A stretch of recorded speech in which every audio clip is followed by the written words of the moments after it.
ইহকালীন ও পরকালীন শাস্তি কি? গত জুমায় আলোচনা হয়েছিল জুলুম নির্যাতনের ব্যাপারে, যে কোনো মানুষের উপর জুলুম করা, নির্যাতন করা এর ইহকালীন পরকালীন শাস্তি কি। আজকের জুমার আলোচনার বিষয়বস্তু প্রায় সেম। বিষয়বস্তুটা হচ্ছে যে কোনো মানুষকে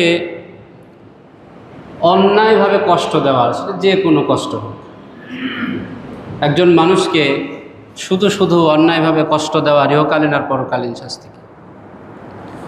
একজন মানুষকে অন্যায়ভাবে কিভাবে আসলে কষ্ট দেয়, সেই কারণগুলো তুলে ধরার চেষ্টা করব ইনশাআল্লাহ।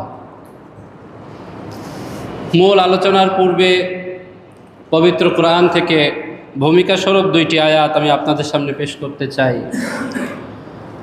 আল্লাহ পাক রব্বুল আলামিন পবিত্র কোরআনের প্রসিদ্ধতম একটি সূরা, সূরাতু বনী ইসরাঈল এর ৭১ নং আয়াতের মধ্যে ইরশাদ করছেন, ওয়ালাকাদ কাররামনা বনী আদম ওয়া হামালনাহুম ফিল বাররি ওয়াল বাহর ওয়া রাযাকনাহুম মিনাত তাইয়্যিবাত ওয়া ফাদ্দালনাহুম আলা কাসীরিম মিম্মান খালাকনা তাফদীলা। আল্লাহ পাক আয়াতের মধ্যে বলছেন, আর আমি বনি আদমকে সম্মানিত করেছি।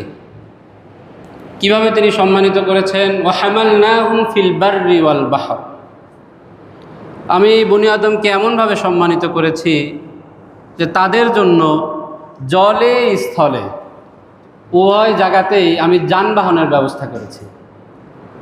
সুবহানাল্লাহ। আল্লাহ পাক বনি আদমের জন্য জলে স্থলে উভয় স্থানে কি যানবাহনের ব্যবস্থা করেছেন। যানবাহন এটা আমাদের জন্য কত বড় একটা সম্মানের জিনিস। দুনিয়ায় কি আর কোনো পশু পাখি এমন আছে তাদের জন্য এভাবে যানবাহন আল্লাহ পাক তৈরি করে রেখেছেন, সৃষ্টি করে রেখেছেন? এমনটা না। ওয়ারাযাকনাহুম মিনাত তাইয়্যিবাত, এরপর আল্লাহ বলছেন আমি বনি আদমকে সম্মানিত করেছি। ওয়ারাযাকনাহুম মিনাত তাইয়্যিবাত, দুনিয়ার মধ্যে যত ভালো খাবার আছে, উত্তম খাবার আছে, পবিত্র খাবার আছে, এই খাবারগুলোকে আমি এই বনি আদমের জন্য নির্ধারণ করেছি। একটা সাপ কি খায় বলেন তো? পোকামাকড়, ইঁদুর। আমার আপনার খাদ্যও যদি এরকম হতো, পোকামাকড়, ইঁদুর। একটা মাছ কি খায়? আপনি পুকুরের মধ্যে কি দেন? পচা জিনিসই তো। আল্লাহ পাক বলছেন অন্যান্য সবার খাদ্য হলো মল মূত্র ইত্যাদি পচা জিনিস, এই জিনিসগুলো। কিন্তু তুমি বনি আদম, তোমাকে আমি এত বেশি সম্মানিত করেছি, ওয়ারাযাকনাহুম মিনাত তাইয়্যিবাত, যে দুনিয়ার পবিত্র ভালো খাবার, ফ্রেশ খাবারগুলো আমি তোমার জন্য নির্ধারণ করেছি।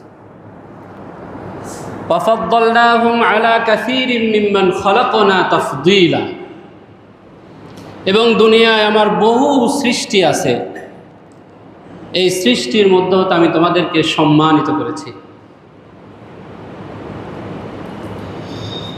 এটা হলো বনি আদমের সম্মান।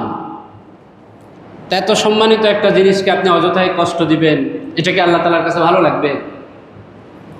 আল্লাহ পাক রব্বুল আলামিন সূরা আহজাব এর ৫৮ নং আয়াতের মধ্যে ইরশাদ করছেন, ওয়াল্লাযীনা ইউযুনাল মুমিনিনা ওয়াল মুমিনাত বিগাইরি মাকতাসাবু ফাকাদ ইহতামালু বুহতানা ওয়া ইসমান মুবিনা। ওয়াল্লাযীনা ইউযুনাল মুমিনিনা ওয়াল মুমিনাত, আল্লাহ পাক বলছেন আর যারা কোনো মুমিন পুরুষ অথবা মুমিন নারীকে বিগাইরি মাকতাসাবু, তার কোনো অপরাধ ছাড়া কষ্ট দেয়। ইউযুন মানে কষ্ট দেওয়া। কোনো মুমিন নারী অথবা কোনো মুমিন পুরুষকে বিনা অপরাধে কষ্ট দেয়, ফাকাদ ইহতামালু বুহতানা ওয়া ইসমান মুবিনা। আল্লাহ পাক বলছেন ফাকাদ ইহতামালু বুহতানা, তারা অপরাধের যে বোঝা, অপবাদের যে বোঝা, সেই বোঝাকে বহন করে। ওয়া ইসমাম মুবিনা, এবং স্পষ্ট নিকৃষ্ট কাজের যে বোঝা, সেই বোঝাকে তারা বহন করে বেড়ায়। এই দুইটা আয়াত হলো ভূমিকা স্বরূপ। এবার আসেন মূল আলোচনায় যাওয়া যাক। একজন মানুষকে দুইটা মাধ্যমে কষ্ট দিতে পারে। একটা হলো কথার মাধ্যমে, আরেকটা হলো কাজের মাধ্যমে। একটা হলো কথার মাধ্যমে, আরেকটা কি? কাজের মাধ্যমে, কর্মের মাধ্যমে। আজকের আলোচনা হবে কথার মাধ্যমে, এবং কথার মাধ্যমে আমরা মানুষকে কীভাবে কষ্ট দিয়ে থাকি সেই উদাহরণগুলো কি কি, সেগুলো ইনশাল্লাহ আলোচনা করার চেষ্টা করব। আরবিতে বিখ্যাত একটি প্রবাদ বাক্য আছে। প্রবাদ বাক্যটা কি? জারাহাতুস সিনানি লাহাত্তিআম ওয়ালা ইয়ালতামু মা জারাহাল লিসান। এটা আরবির বিখ্যাত একটি প্রবাদ বাক্য। এই প্রবাদ বাক্যের অর্থ কি? তরবারির আঘাত অথবা মানুষকে মারার আঘাত, সেটার প্রতিষেধক আছে। লাহাত্তিয়াম, সেটার কি আছে? প্রতিষেধক আছে। আপনাকে কেউ যদি রক্তাক্ত করে, 2-4-10টা যদি কিলঘুষি মারে, একটু ফুলে যায়, তাহলে সেটার কি আছে? প্রতিষেধক আছে, সেটাকে সেরে তোলা যায়। ওয়ালা ইয়ালতামু মা জারাহাল লিসান। কিন্তু কথার মাধ্যমে যেই ব্যক্তিকে ক্ষত বিক্ষত করা হয়েছে, এই ক্ষত কোনোদিন কি হয় না? শুকায় না। দারুণ একটা কথা। কিন্তু আপনি অনেক সময় দেখবেন শারীরিক আঘাত 2 দিন পরে ভুলেও যাওয়া যায়, কিন্তু অনেক সময় দেখবেন পরিচিত একজন মানুষ, বন্ধুমহল একজন মানুষ, আত্মীয় একজন মানুষ, কাছের একজন মানুষ এমন একটা কথা আপনাকে বলছে, এমনভাবে একটা কথা বলে আপনাকে কষ্ট দিছে, মরার আগ পর্যন্ত যদি তার কথা মনে পড়ে, তার চেহারা সামনে ভাসে, তার ওই কথা মনে পড়ে। যে কথার আঘাত এতটা গুরুতর, এতটা ভয়ঙ্কর। মানুষ কথার মাধ্যমে যে আঘাত দেয় খুব ভয়ানক। কথার মাধ্যমে মানুষ যে আঘাতগুলো দিতে পারে, সে আঘাতগুলো কি কি, উদাহরণগুলো কি কি? একটা হলো কাউকে গালিগালাজ করা। মানুষ কথার মাধ্যমে কাউকে কি করে? গালিগালাজ করে, বকাঝকা করে। অন্যায়ভাবে কাউকে গালিগালাজ করা, বকাঝকা করা ইসলামে অত্যন্ত গর্হিত একটা কাজ, অথচ আমরা অহরহভাবে করি এই জিনিসগুলো। একজন অভাবী মানুষ আমার দুয়ারে আসছে, একবারের জায়গায় ধরেন 5 বার একটা জিনিস চাইছে, দিয়ে দিছে একটা বোকা। কটু একটা কথা তাকে বলে ফেলছে। আমার অধীনস্থ একজন মানুষ কাজ করে, কোনো কর্মচারী, শ্রমজীবী, কোনো একটা ভুল সে করে ফেলছে, অথবা ভুল করে নাই, ভুল করতে যাচ্ছে, বেচারার কোনো অন্যায় নাই, অযথায় তাকে গালিগালাজ করলাম, অযথায় তাকে বকাবাজ্য করলাম। অনেক সময় দেখা যায় খেলার মাঠে খেলতে গিয়ে বন্ধুবান্ধবরা একে অপরকে বকাঝকা করতেছে, বিভিন্ন মহলে একে অপরকে বকাঝকা করতেছে, তা হর হামেশাই হয়ে থাকে। অথচ কাউকে অন্যায়ভাবে বকাঝকা করা, খারাপ ভাষায় গালি দেওয়া, এটা ইসলামে কত বড় গর্হিত কাজ। একটি হাদিস আমি আপনাদের সামনে পেশ করি। হাদিসটি হলো সহিহ বুখারীর 6777 নং হাদিস। হাদিসটি একজন মদ্যপ ব্যক্তিকে নিয়ে, মদ পান করছে এমন ব্যক্তিকে নিয়ে এই হাদিস। হযরত আবু হুরায়রা রাদিয়াল্লাহু তাআলা আনহু থেকে বর্ণিত, তিনি বলছেন, উতিয়ান নবী সাল্লাল্লাহু আলাইহি ওয়াসাল্লাম বিরাজুলিন কদ শারিবা।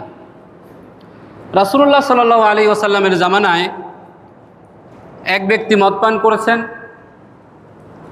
তো সাহাবায়ে কেরাম এই ব্যক্তিকে আল্লাহ রসুলের কাছে ধরে নিয়ে আসছে।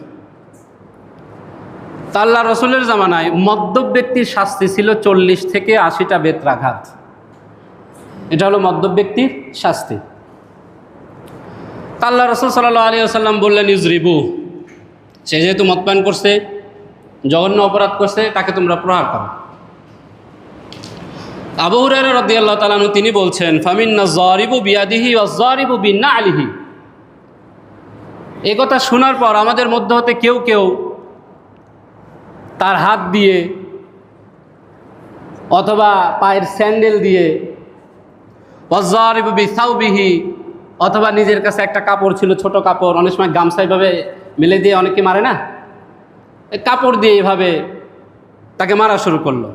ফালাম্মা ইনসারাফা, যখন নির্ধারিত যে শাস্তি তার উপর ছিল সেই শাস্তিটুকু শেষ হলো, ক্বালা বাযুল কওম আহযাকাল্লাহ, এই শাস্তি হওয়ার পরে একদল লোক ওই ব্যক্তিকে ভর্ৎসনা করতে লাগলো, বলতেছে আহযাকাল্লাহ, আল্লাহ তোমাকে ধ্বংস করুক, তোমার লজ্জা হওয়া উচিত। এইভাবে তাকে বকাঝকা করতেছে।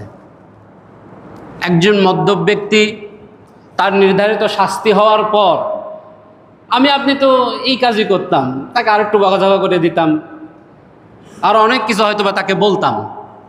আল্লাহ রাসূল সাল্লাল্লাহু আলাইহি ওয়াসাল্লাম বলছেন, লা তাকুলু হাকাযা লা তুঈনু আলাইহি শাইতান, এই ব্যক্তি মদ পান করে শাস্তি করছে, অপরাধ করছে, এটা তো একটা অপরাধ, তার শাস্তি যখন হয়ে গেছে তখন এই ব্যক্তি নিরপরাধ।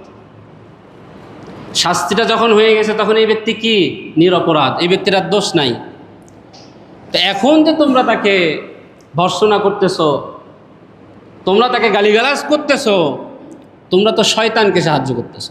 লা তাকুলু হাকাযা, এই কাজটি তোমাদের কোশ্চিনকালেও করা উচিত হয় নাই। তাহলে আল্লাহ রাসূল সাল্লাল্লাহু আলাইহি ওয়াসাল্লাম সাহাবায়ে কেরামদেরকে কেমন পরিস্থিতিতেও গালিগালাজ করতে নিষেধ করেছেন। আরেকটা হাদিস আমি আপনাদের সামনে পেশ করি, সহিহ বুখারীর 48 নং হাদিস। যে ব্যক্তি কথায় কথায় মানুষকে গালিগালাজ করে, কথায় কথায় মানুষকে ধমকায়, গালিগালাজ মানে শুধু খারাপ ভাষায় বলা, বিষয়টা কিন্তু এমন না, অযথায় মানুষকে ধমকায়, এমন ব্যক্তিকে আল্লাহ রাসূল সাল্লাল্লাহু আলাইহি সাল্লাম ফাসেক ব্যক্তি বলছেন। ফাসেক ব্যক্তির সাথে এমন ব্যক্তিকে তুলনা করেছেন। শরীয়তে ফাসেক ব্যক্তিকে জানেন? যে ব্যক্তি মদ পান করে, যে ব্যক্তি সুদ ঘুষ খায়, যে ব্যক্তি জিনা ব্যভিচার করে, যে ব্যক্তি চুরি ডাকাতি সন্ত্রাসী চাঁদাবাজি করে, যে ব্যক্তি ইচ্ছাকৃতভাবে নামাজ রোজা ইত্যাদি ত্যাগ করে, যে ব্যক্তি প্রকাশ্যে আল্লাহ তাআলার অবাধ্য হয়, এমন ব্যক্তিকে শরীয়তের পরিভাষায় ফাসেক বলে। এমন ব্যক্তির হুকুম আবার কি জানেন? শরীয়তে এমন ব্যক্তির কোনো সাক্ষ্য গ্রহণ করা হয় না। অর্থাৎ আসামি কাঠগড়ায় দাঁড়ায় আছে, তার পক্ষে বিপক্ষে তো সাক্ষী লাগে,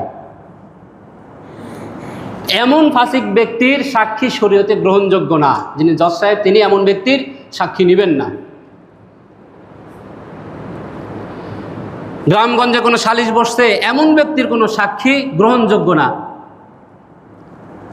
এমন ব্যক্তি ইমামতির মতো মহান একটি পেশা, যে পেশাটাকে আমরা অনেক বেশি সম্মান করি, এমন ব্যক্তি ইমাম হওয়ারও যোগ্যতা রাখে না। এমন ব্যক্তি বলা হয় ফাসেক। আল্লাহ রাসূল সাল্লাল্লাহু আলাইহি ওয়াসাল্লাম হাদিস শরীফের মধ্যে বলছেন, সিবাবুল মুসলিমি ফুসুকুন ওয়া কিতালুহু কুফরুন। কোনো ব্যক্তি কোনো মানুষকে অযথাই ধমকায়, গালিগালাজ করে, এই ব্যক্তি হলো ফুসুক, ফাসেক। তাহলে এই ব্যক্তি কতটা নিকৃষ্ট ব্যক্তি, এই কাজটা কতটা নিকৃষ্ট কাজ। আরেকটা হাদিস আমি আপনাদের সামনে পেশ করি, সহিহুল জামে এর 3586 নং হাদিস। আল্লাহ রাসূল সাল্লাল্লাহু আলাইহি ওয়াসাল্লাম বলছেন, গালিদাতা, যে ব্যক্তি গালি দেয়, অযথাই দুম করে রেগে গেল, ধমকাইতে থাকলো কাউকে, এমন রোগ বা এমন অভ্যাস যার মধ্যে আছে, এই ব্যক্তি নিজেকেও ধ্বংস করে, দুনিয়াতেও এই ব্যক্তি নিজের ধ্বংস কামনা করে, আবার আখিরাতে তার ধ্বংস অনিবার্য। এমন ব্যক্তি দুনিয়াতে কিভাবে নিজেকে ধ্বংস করে? একজন মানুষকে কখন ধমকায়, কখন গালিগালাজ করে? যখন সে রেগে যায়। রাগের চূড়ান্ত পর্যায়ের একটা বহিঃপ্রকাশ ঘটে ধমকানো, গালিগালাজ করা। আপনি কি জানেন, আপনি যখন হঠাৎ করে এভাবে রেগে যাচ্ছেন, আল্লাহ পাক রব্বুল আলামিন আপনার শরীরের মধ্যে কিছু হরমোন দিয়েছেন। একটা মানুষ হুট করে যখন রেগে যায় তখন তার দুইটা হরমোন সাথে সাথে সক্রিয় হয়ে যায়। একটার নাম হলো অ্যাড্রেনালিন আর আরেকটার নাম হলো কর্টিসল। এই দুইটা হরমোন সাথে সাথে চালু হয়। এই দুইটা হরমোন কি করে, আপনার রক্তের যে স্বাভাবিক চলাফেরা এটাকে বাড়ায় দেয়। উচ্চ রক্তচাপ, অনেক মানুষের মাথা ঘোরা রোগ হয়, মাথা ঝিমঝিম করে, মাথা ব্যথা করে।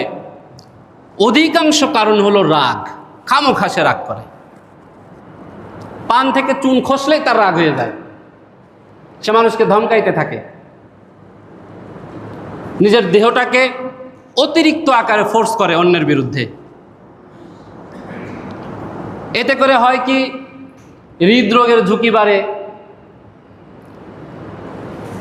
সহজে ঘুম হয় না, ঘুমের সমস্যা হলে আবার কত ধরনের রোগ তার সৃষ্টি হয়। অথচ মানুষ বুঝেই না যে আমি কেন হৃদরোগে আক্রান্ত হচ্ছি। অধিকাংশ হৃদরোগী আপনি খেয়াল করে দেখবেন যে তারা মানে স্বভাবগতভাবে একটু রাগী মানুষ, যখন তখন রাগ করে ফেলে। এটা হলো বান্দার ইহকালীন ক্ষতি, সে নিজেকেই ক্ষতির সম্মুখীন করে ফেলে। আখেরাতের ক্ষতি, পরকালীন ক্ষতিটা আরও ভয়াবহ। একটি হাদিস আমি আপনাদের সামনে পেশ করি। হযরত আবু হুরায়রা রাদিয়াল্লাহু তাআলা আনহু থেকে বর্ণিত, তিনি বলছেন, ক্বালা রাসূলুল্লাহ সাল্লাল্লাহু আলাইহি ওয়াসাল্লাম আতাদরুনা মাল মুফলিস। আল্লাহ রাসূল বলছেন সাহাবীদেরকে উদ্দেশ্য করে, তোমরা কি জানো সবচাইতে নিঃস্ব ব্যক্তিকে, যার কোনো কিছুই নাই, এমন ব্যক্তিকে? তো সাহাবায়ে কেরাম বলছেন, ক্বালু আল মুফলিসু ফিনা ইয়া রাসূলুল্লাহ মান লা দিরহাম লাহু ওয়ালা মাতা। ইয়া রাসূলুল্লাহ, আমরা তো জানি সবচাইতে নিঃস্ব ব্যক্তি হলো ওই ব্যক্তি যার কোনো টাকা পয়সা নাই, দিনার দিরহাম নাই, ওয়ালা মাতা, যার বসবাস করার জন্য একটু জায়গা নাই, মাথার উপর ছাদ নাই। এমন ব্যক্তি হলো দুনিয়াতে সবচাইতে নিঃস্ব ব্যক্তি। আল্লাহ রাসূল সাল্লাল্লাহু আলাইহি ওয়াসাল্লাম বলছেন, তোমরা যাকে নিঃস্ব ভাবতেছো এ মূলত নিঃস্ব নয়। নিঃস্ব কে? আল মুফলিসু মিন উম্মতি মান ইয়াতি ইয়াউমাল কিয়ামাতি বিসসালাতিহি ওয়া সিয়ামিহি ওয়া যাকাতিহি। আমার উম্মতের মধ্যে সবচাইতে নিঃস্ব ব্যক্তি হলো ওই ব্যক্তি যে কিয়ামতের দিন অনেক বেশি সালাত নিয়ে আল্লাহর সামনে হাজির হবে, অনেক বেশি যাকাত নিয়ে আল্লাহর সামনে হাজির হবে, অনেক বেশি রোজা নিয়ে আল্লাহর সামনে হাজির হবে, অনেক অনেক ইবাদত বন্দেগীগুলো নিয়ে আল্লাহর সামনে হাজির হবে। তার যে টালি খাতা, তার যে হাল খাতা, সেখানে দেখা যাবে পুরা খাতা ভরপুর সওয়াবের দ্বারা। তারপর কি হবে? ওয়ায়াতি কদ শাতামা হাযা ওয়া কাযাফা হাযা ওয়া আকালা মাল হাযা ওয়া সাফাকা দামা হাযা মিন হাসানাতি। এত এত সওয়াব নিয়ে সে আল্লাহর সামনে হাজির হবে।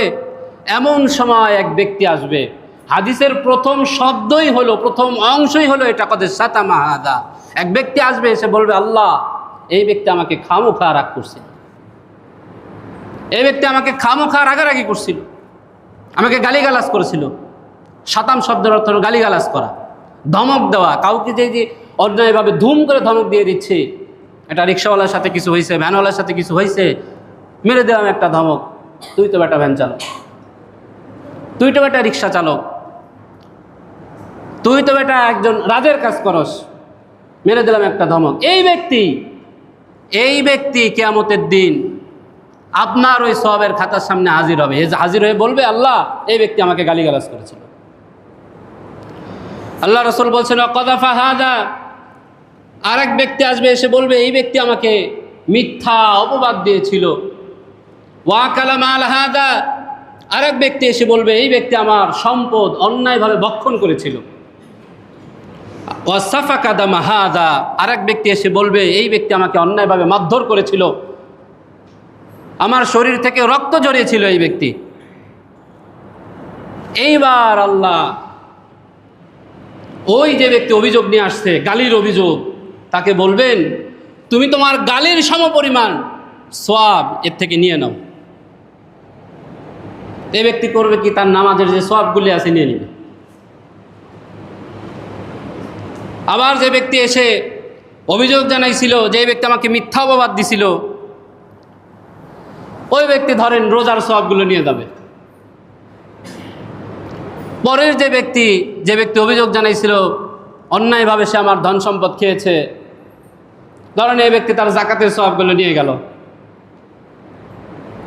আবার যে ব্যক্তি অভিযোগ জানাইছে যে আমার শরীর থেকে রক্তপাত ঘটাইছে, এই ব্যক্তি ধরেন তার অন্যান্য নফল ইবাদত বন্দেগীর সবগুলো নিয়ে গেল। তো এইভাবে দিতে দিতে ফাইন ফানাত হাসানাত, এইভাবে দিতে দিতে পাওনাদারদের পাওনাগুলা বুঝাই দিতে দিতে তার একসময় সব শেষ। একসময় সব শেষ, এখন সে নিঃস্ব। তাও আবার কত বড় নিঃস্ব! হাদিসের পরবর্তী অংশে শুনেন, ক্বাবলা ইউকতাসসামা আলাইহি মিনাল খাতায়া উখিযা মিন খাতায়াহুম, এক পর্যায়ে এমন হবে পাওনাদাররা তার থেকে নেওয়ার জন্য আর কোনো কিছু পাবে না। সবটপ সব শেষ, আর কিচ্ছু নাই। তা আল্লাহ এবার বলবেন তোমার গুনাহগুলা এর মাথার উপর চাপায় দাও, গুনাহগুলা এর মাথার উপরে চাপায় দাও। কেমন নিঃস্ব ব্যক্তি তাহলে এই ব্যক্তি? তো গুনাহগুলো চাপায় দেওয়া হবে। ফাতুরিহা আলাইহি সুম্মা তুরিহা ফিন্নার, তো কোনো কিছু এখন তো নাই, আবার অন্যের গুনাহের বোঝা মাথায় নিছে, আল্লাহ পাক এবার উল্টো করে তাকে জাহান্নামে ঢুকাবেন। ভাই আমার, কাউকে ধুম করে একটু ধমক দিয়ে দিচ্ছে, এই হাদিসটা সামনে রেখে একটু চিন্তা করা উচিত। কাউকে একটু গালিগালাজ করতেছে, এই হাদিসটা সামনে রেখে একটু চিন্তা করা উচিত। হঠাৎ করে রেগে যাচ্ছে, এই হাদিসটা সামনে রেখে একটু চিন্তা ফিকির করা উচিত, অনেক বেশি ভাবা উচিত। এর মাধ্যমে আমার কি ক্ষতি হচ্ছে? বুজুর্গরা কি করতেন জানেন? একজন বুজুর্গের ঘটনা আমি আপনাদেরকে শোনাই। তার কাছে খবর আসছে যে অমুক ব্যক্তি তাকে গালিগালাজ করে।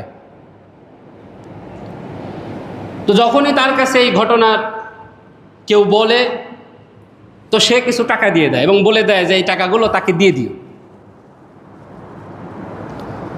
তো ওই ব্যক্তি ওই যে গালিগালাজ করছে তার কাছে টাকা পয়সা দিয়ে বলে, তুমি তো অমুক ব্যক্তিকে গালিগালাজ করছো, সে তোমাকে কিছু টাকা হাদিয়া পাঠিয়েছে। তো সে আবারও গালিগালাজ করে, আবারও এসে বলার পর সে আবারও কিছু হাদিয়া দিয়ে দেয়।